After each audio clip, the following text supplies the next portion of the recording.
నమస్తే, మనం ఆర్ట్స్ కాలేజ్లో ఉన్నాం. గద్దర్ వర్ధనికి సంబంధించినటువంటి పోస్టర్ని ఇక్కడ రిలీజ్ చేయడం జరిగింది. మనతో మాట్లాడడానికి మందాల భాస్కర్ ఉన్నారు. ఒకసారి మాట్లాడదాం. నమస్తే అన్న. నమస్తే. ఏమంటారన్నా, ఏం చేయబోతా ఉన్నారు ఈ ప్రోగ్రాంలో? అది గద్దర్ ఫౌండేషన్ ఆధ్వర్యంలో రవీంద్ర భారతిలో 6th గద్దర్ అన్న వర్ధంతి ఉంది. అందులో భాగంగా ఉస్మాన్ యూనివర్సిటీకి గద్దర్ గారి కుమారుడు సూర్యం గారు రావడం జరిగింది. ఇక్కడ ఉన్న విద్యార్థి సంఘాలు, ఇక్కడ ఉన్నటువంటి స్కాలర్స్ అందరితోటి పోస్టర్ రిలీజ్ కార్యక్రమం జరిగింది. ఎందుకంటే ఉస్మానియా యూనివర్సిటీ బిడ్డ అన్న గద్దరన్న ఇక్కడిని ఇంజనీరింగ్ చేశాడు. ముఖ్యంగా మాకు ఇక్కడ 2004లో గద్దరన్న పరిచయం.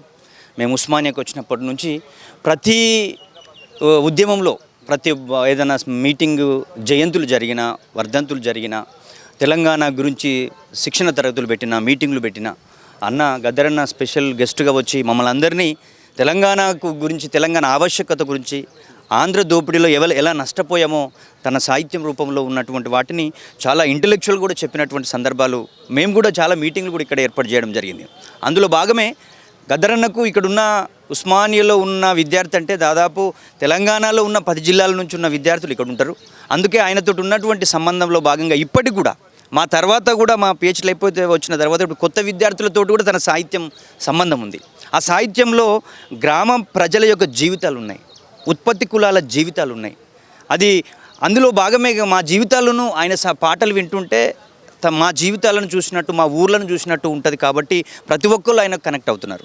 అందులో భాగమే గద్దరన్న మేము ఇక్కడ సామాజిక ఉద్యమాల్లో చూసాం, సామాజికంగా రాజకీయ ఎత్తుగడలో భాగంగా చాలా మీటింగ్లు జరిగినాయి. తెలంగాణ ఉద్యమం సమయంలో కూడా చాలా క్రియాశీలకమైన పాత్ర తన యొక్క గద్దరన్నది ఉంది. మేము ఇక్కడ చాలా సందర్భాలలో గద్దరన్న ఇక్కడికి పిలిచాం. మా విద్యార్థి గర్జన దాదాపు ఒక 4-5 లక్షల మందికి పెట్టినప్పుడు అన్న రాకుండా మన తార్నాకలో ఉన్నటువంటి పరిస్థితి. అప్పుడు గవర్నమెంట్ నిర్బంధం ఉండే, విద్యార్థులు ఎట్లా పెద్ద మీటింగ్ పెడతారా వాళ్ళకు అని హైకోర్టు దగ్గరికి వెళ్ళి అక్కడి నుంచి పర్మిషన్ తెచ్చుకున్నటువంటి పరిస్థితి. ఇక్కడ సామాజిక కోణంలో జరిగే మీటింగ్లు అప్పుడు దేవేందర్ గౌడ్ గారు, పవన్ కళ్యాణ్ గారు ఇక్కడ సామాజిక న్యాయం గురించి ఒక మీటింగ్ జరిగినప్పుడు కూడా మేమందరం ఇక్కడ ఉన్నాం. తెలంగాణ విషయంలో తెలంగాణ ఎట్లొస్తుంది, తెలంగాణ ఏ విధంగా వస్తుందని చెప్పేసి అని ఆయన కూడా ఆ బొంత పురుగును ముద్దు పెట్టుకోవాలన్నట్టు అన్ని పార్టీలను ఏకం చేయడంలో ఆయన ఉన్నాడు. మేము విద్యార్థి జేఏసీ ఏర్పడ్డ తర్వాత పొలిటికల్ జేఏసీ ఏర్పడ్డది, అన్ని పార్టీలు ఏకమైనాయి. అందులో మేము ఉస్మానియాలో జేఏసీ ఏర్పడడానికి గద్దరన్న ప్రధాన కారకుడు. అందుకే తెలంగాణ ప్రజలందరూ గుర్తుపెట్టుకోవాల్సింది ఏంటంటే, ఒక దేశంలోనే ఉన్న లెజెండ్ తెలంగాణ ఉద్యమం వల్ల మన ప్రజలకు దగ్గరయ్యాడనేటువంటి విషయం గద్దరన్న గురించి మనకు తెలిసిన విషయం. ఇలా ఉండేవాడు గద్దరన్న మాతో దాదాపుగా మేము ఇక్కడికి ఉస్మానియాలో ఒక మీటింగ్ పెట్టినా, ఒక సెమినార్ పెట్టినా, తను ఇంటలెక్చువల్గా ఇంటికి వెళ్ళిన తర్వాత అక్కడ అసలు యూనివర్సిటీలో ఏమనుకుంటున్నారు మన స్కాలర్లు, ఏంటి అనాలిసిస్, ఏంటి వాళ్ళ యొక్క అబ్జర్వేషన్ అని చెప్పినటువంటి సందర్భాలు. ఒక సందర్భంలో జార్జ్ ఫెర్నాండెజ్ గారిని ఈ ఆర్ట్స్ కాలేజ్ దగ్గరికి తీసుకొచ్చినటువంటి సందర్భం కూడా మాకు తెలుసు. అందుకే గద్దరన్నని మేము అంశాల వారిగా, ఆయన ప్రజాఫ్రంట్ పెట్టినప్పుడు కానీ, పాదయాత్ర చేసినప్పుడు కానీ విద్యార్థి జేఏసీ ఆధ్వర్యంలో మద్దతు ఇచ్చినటువంటి వాళ్ళం.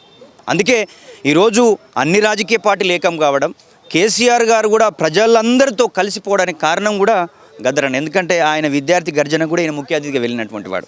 అందుకే 1970, 69, 70 ఆ ప్రాంతంలో మర్రి చెన్నారెడ్డి గారు అన్నారట, గద్దర్ లాంటి సాహిత్యవేత్త ఈ తెలంగాణ ఉద్యమంలోకి వస్తే తెలంగాణ రాష్ట్రం వస్తుందని చెప్పేసి.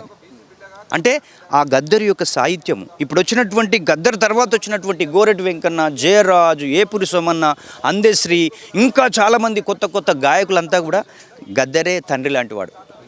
అది తెలంగాణ ప్రజలు యొక్క చేసుకున్నటువంటి గొప్ప, ఆ ప్రజల నుంచి వచ్చినటువంటి వాడు కాబట్టి ప్రజల జీవితాన్ని తన సాహిత్యంగా మలుచుకున్నటువంటి పరిస్థితి ఉంది. అందుకే గద్దర్ లాంటి జయంతులు, వర్ధంతుల నుంచి స్కాలర్లుగా ఉన్నటువంటి మేము కానీ, విద్యార్థులు కానీ, తెలంగాణ సమాజం కానీ అంతే మారుతున్న కాలానికి అనుగుణంగా తన సాహిత్యాన్ని రూపాంతరం చెందిన సాహిత్య నిర్మాణం చేసినటువంటి వాడు. అందుకే గద్దర్ లాంటి లెజెండ్స్ మన దేశంలో, మన ప్రాంతం నుంచి రావడం నిజంగా మనకందరి అదృష్టంగా భావించాల్సినటువంటి అవసరం ఉందని నేనైతే ఫీల్ అవుతా ఉన్నా. ఎందుకంటే ప్రభుత్వం మెయిన్గా చూడాలి, గత ప్రభుత్వం గద్దర్ను అసలు పట్టించుకోలేదు, అతను గుర్తు కూడా చేసుకునే ప్రయత్నం కూడా జరగలేదు. ఈ ప్రభుత్వం వచ్చిన తర్వాత కొంచెం మారింది అనుకోవచ్చా? ఏమన్నా గద్దర్ని కాంగ్రెస్ పార్టీ ఎందుకు బట్టి విక్రమార్క గారు కానీ రేవంత్ రెడ్డి గారు గౌరవిస్తారంటే, బట్టి విక్రమార్క గారు పాదయాత్ర చేసినప్పుడు గద్దరన్న ఉన్నాడు. ఒక లెజెండ్ గద్దరన్న ఆయన పాదయాత్రలో ఉన్నాడు, ఈరోజు కాంగ్రెస్ గవర్నమెంట్ రావడానికి కూడా ప్రధాన కారకుడయ్యాడు. అదేవిధంగా ఈ రాష్ట్రం వరకే కాదు, సోనియా గాంధీ, రాహుల్ గాంధీ గారు గద్దర్ను ప్రత్యేకంగా పిలుచుకొని ఒక 3 గంటలు చర్చించినటువంటి సందర్భం, మాట్లాడి మీరు మాకు మద్దతు ఇవ్వాలి, మీ పాటలు మేము హిందీలో విన్నాం, ఇంగ్లీష్లో విన్నాం అని ఆయన ముంగట దాదాపు ఒక 3 గంటలు పాటలు పాడించుకున్నటువంటి సందర్భం ఉంది. ఎందుకంటే తన సాహిత్యం ఒక గొప్పతనం అది కాబట్టి. అందుకే గద్దరన్న పాదయాత్రకు మద్దతే కాదు, ఈ రాష్ట్ర ప్రభుత్వం రావడంలో కూడా ఆయన చాలా కీలకమైన వ్యక్తి.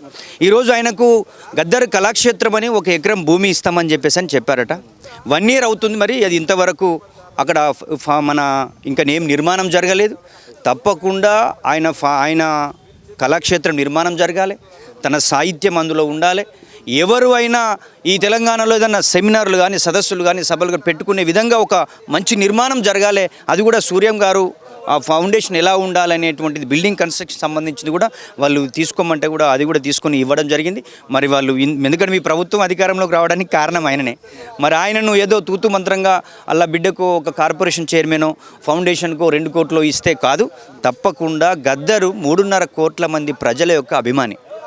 ఆయన కళాక్షేత్రం నిర్మాణం జరగాలి.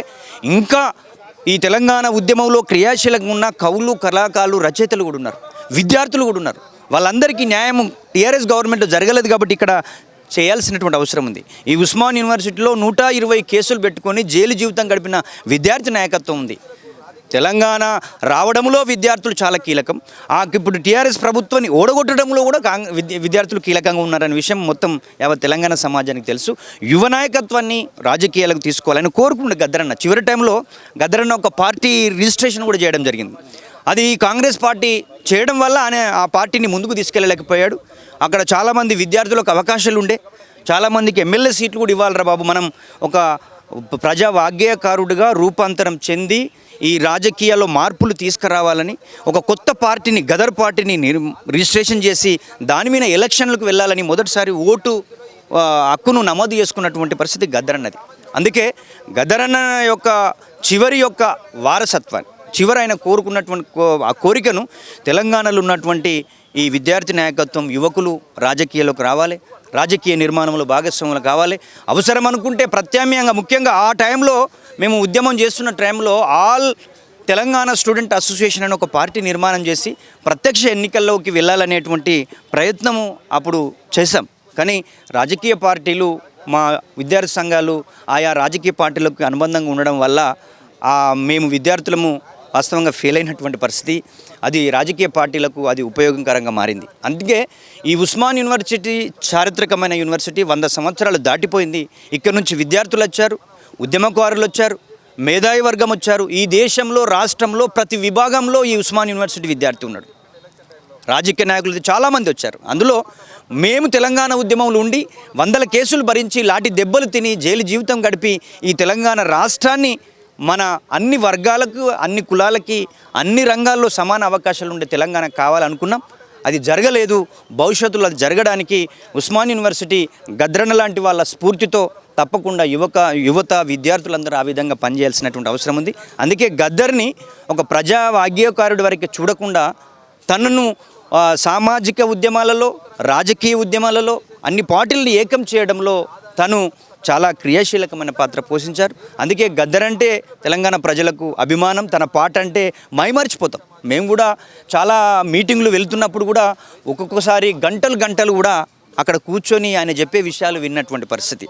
నిజంగా ఒక మార్క్స్ని మొత్తం అధ్యయనం చేసి చాలా సులభతరమైన పదాలతో చెప్పగలిగే వ్యక్తి ఈ రాష్ట్రంలో, దేశంలో ఆయన అని చెప్పేసి అని చెప్తారు. అంటే ఆయన ఒక గాయకునికే పరిమితం కాలేదు. అట్లా గద్దరును ఎంత చెప్పుకున్నా, ఎంత చేసినా ఈ యూనివర్సిటీ విద్యార్థి, ఈ యూనివర్సిటీతో దాదాపు ఆయన 50 ఏళ్ళ 60 ఏళ్ళ సాహిత్య జీవితంలో మేము కూడా ఒక 10, 20, 25 సంవత్సరాలు ఆయనతో కలిసి నడిచినటువంటి వాళ్ళం. తన వచ్చినటువంటి నేపథ్యం విప్లవ కోణంలో ఉన్న మేము రాజ్యాంగ పరిధిలో ప్రతి సందర్భంలో ఆయనతో కలిసి మీటింగ్లు షేర్ చేసుకున్న వాళ్ళం. అందులో భాగమే వర్ధంతి జరుగుతుందంటే తప్పకుండా మేము కూడా సూర్యమన్నకు కానీ, ఫౌండేషన్ కానీ చెప్పాం, తన సాహిత్యాన్ని రికార్డ్ చేయండి. ఎవరైతే తనతో అనుబంధం ఉన్న వాళ్ళు ఉన్నారో వాళ్ళను, మేధావులను ఆర్టికల్ రూపంలో ఆర్టికల్ తీసుకోండి, పాటల రూపంలో ఉంటే పాటలు తీసుకోండి, దాన్ని మొత్తం గ్రంథస్థం చేసి మొత్తం ఒక బుక్గా మార్చి మొత్తం అందరికీ అందుబాటులో ఉండే విధంగా కూడా తీసుకురావాలని వీడియోస్ కానీ అదేవిధంగా మిగతా ఆడియోస్ కానీ అవి కూడా చేయాలని చెప్పేసి అని కూడా చెప్పడం జరిగింది. తప్పకుండా తెలంగాణలో ఉన్నటువంటి విద్యార్థి యువకులు ముఖ్యంగా మన ప్రజలందరూ కూడా ఇప్పుడు జిల్లాలలో దాదాపు అందరూ చేస్తూ ఉన్నారు. రవీంద్ర భారతిలో జరిగేటువంటి దాన్ని విజయవంతం చేయాలని మేమైతే వారందరికీ కోరుతూ ఉన్నాం.